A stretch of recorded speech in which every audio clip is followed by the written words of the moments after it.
think I'm just going to go for it and make it out of the ripstop. That is a good question. The muslin sort of acts like a little bit of a grippy table, and that's a technical term. Okay, so here I have my fabric. Again, this is a 1.9 ounce nylon ripstop. It's uncoated. I'm going to cut it on the fold widthwise, and then I'm also going to cut it on the fold lengthwise. And then once you have all that figured out, we're going to go ahead and start cutting. Okay, so now we're fully committed. So here's our little pattern that I'm starting with. So as you can see, so it's going to be 10 feet long, right? And I've made it a little bit bigger than that because of all the seam allowances and stuff, so it'll be a little bit bigger than that, but pretty much about 10 feet. So then the middle, where the middle comes closest together, I currently have it set to 4 feet 3 inches. So I'm going to go ahead and measure that out and see where we're at. One of the things that I had to do first was I had to figure out, you know, for my end, if I fold over here for my, you know, as I pass my cord through. So what I'm going to do is I'm actually going to feed my cord through, and then I'm going to roll it a couple times, and then I'll whip it. So knowing that, I needed to figure out, okay, if I do that, how is my curve going to start here, right?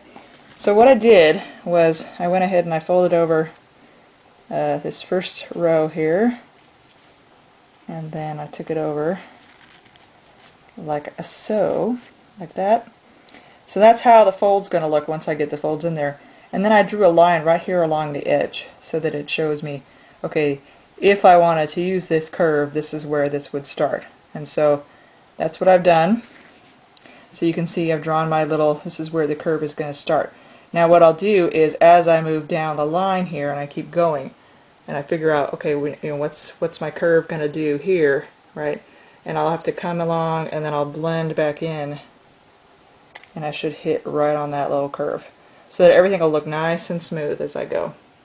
So let me go ahead and do that. Okay, so here's what it looks like if I only do 4 feet. I kind of went down to 4 feet just to see what it is. So again, because this is folded in half, it's actually 2 feet from this corner to this corner. So 2 plus 2 equals 4, right? Because it's folded over. So, so you can see if we follow the curve all the way up there, that's how the curve goes. So I'm not too sure. I think I might actually extend it out just a little bit more, just to give me a bit more. Even though this is probably wide enough, I can always take away. I can't add to. So I'm going to go ahead and start err on the side of inclusion, and then I can slowly cut it down if I need to. So let me try that. Okay, so this was our original 2-foot line that we had. And like I said, on my original pattern I had it out to 4 foot 3. So if I add so 3 inches cut in half is 1.5 inches. So if I add 1.5 inches, that would take me out to here. And you know, in eyeballing it, it just seemed like really that wasn't much of a savings there. So it just didn't feel right to me. So what I ended up doing was I ended up splitting the difference. And so I just added 3/4 inch instead. So now I'm going to go with this middle line. I've gone ahead and I've blended it back in to the other line. So I'm going to go ahead and cut it and see what happens. Crossing my finger. Actually, I'm crossing both fingers. Yes. Okay.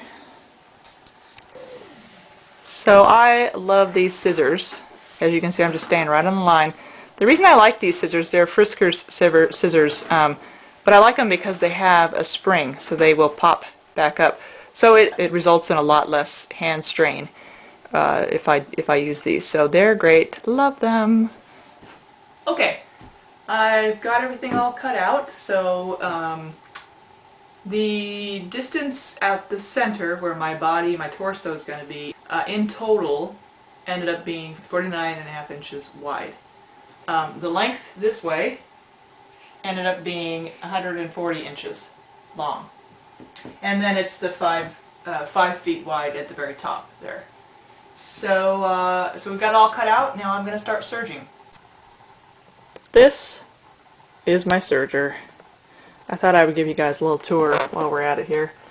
It's a 4-thread serger, you can see there, Singer serger. It's got 4 tension knobs for each of the threads there. It's got a nice little handy dandy map that shows you how to thread it, and I've made an additional note there for myself so that I know where the threads go. And it's got all of its little mechanical parts there and everything. So really, this is really an ingenious machine, really. So let me show you how it works. So as you move the flywheel here, you can see how the threads work. It's pretty neat, really. So, and I like to do this on everything that I sew because it finishes the edges really nice, makes everything look really nice and clean. So that's what I'm going to be using.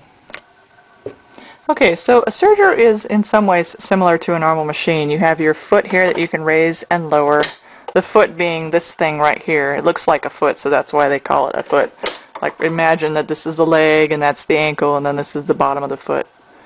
But I actually don't hardly ever raise the foot on this, so let me close this up. All I do is I'll put my fabric right here at the beginning. Go ahead and start pushing the gas pedal, and I'll feed it through.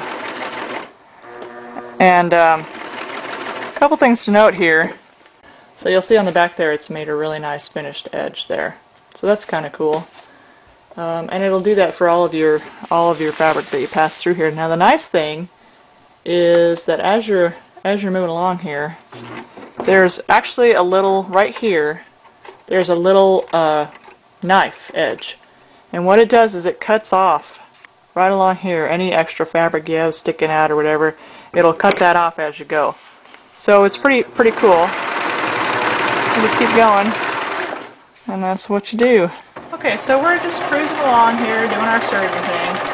One of the things that I did want to tell you guys that you need to be careful of as you're doing your serging, you want to make sure you have your fabric really nice and flat.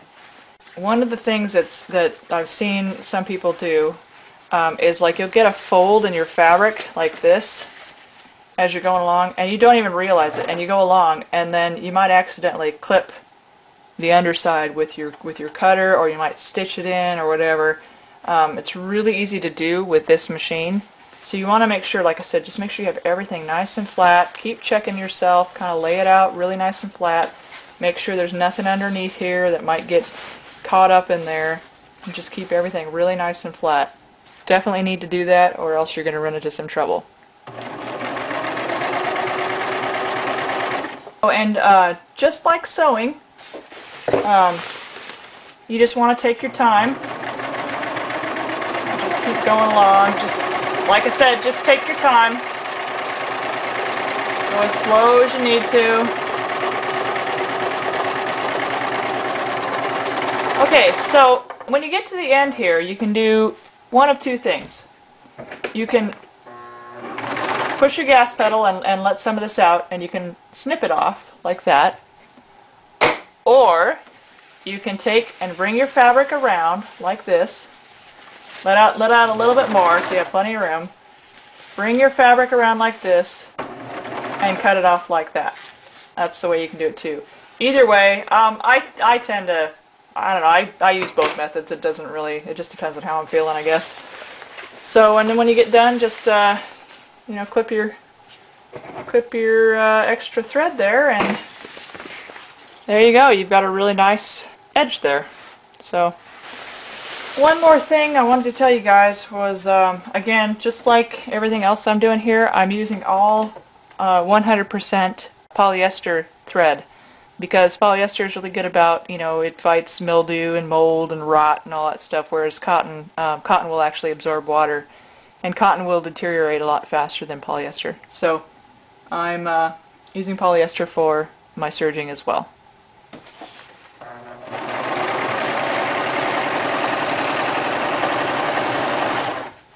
I'm going to do the rest of this, and then we'll move on. Crossing my finger. Okay, situation normal.